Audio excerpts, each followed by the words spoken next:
After posting my last spoken word video titled Bleeding Nation, every corner of my comment section repeats unsettling summons, "Let there be war." They say let there be war and my heart tightens because I have heard those words before. Not from strangers online, but from the trembling lips of my grandmother who survived the kind of darkness many people today read in headlines. She told me of the night when the sky burns like a wounded sun, when the earth swallows bodies like bitter food. She told me of mothers who hid their baby in silence.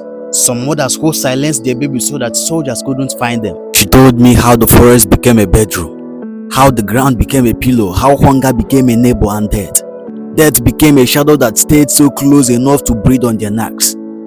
So when I hear people say let there be war, my spirit shakes because war is not a movie. War is not a Facebook comment section. War is not a trending topic. War is the end of everything you have ever loved. And yet, look at Nigeria today, a nation bleeding from every corner. From Kaduna to Kogi, from Kogi to Zamfara, from Zamfara to Kwara State. Blood has become a language we did not choose to speak. Christians butchered on their way to church. Children kidnapped from school where they went to learn ABC but instead learned the sound of gunfire. Families praying not for long life but for survival until tomorrow morning.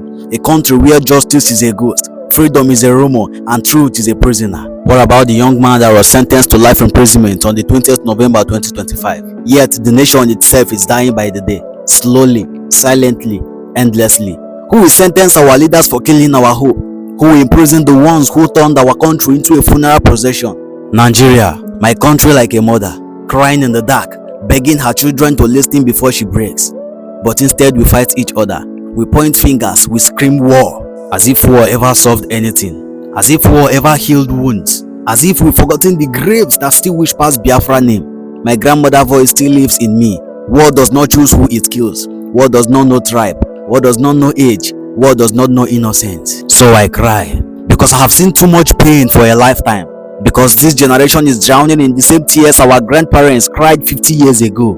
Because history is tapping us on the shoulder, warning us, but we are too angry to listen. Nigeria, we do not need another war. We need justice. We need truth.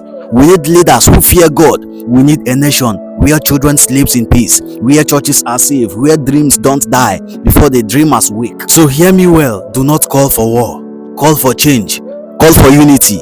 Call for a future where no grandmother has to tell her child the kind of stories that breaks their heart 50 years later. Because the blood on our soil is already too much, and one more drop may drown us all.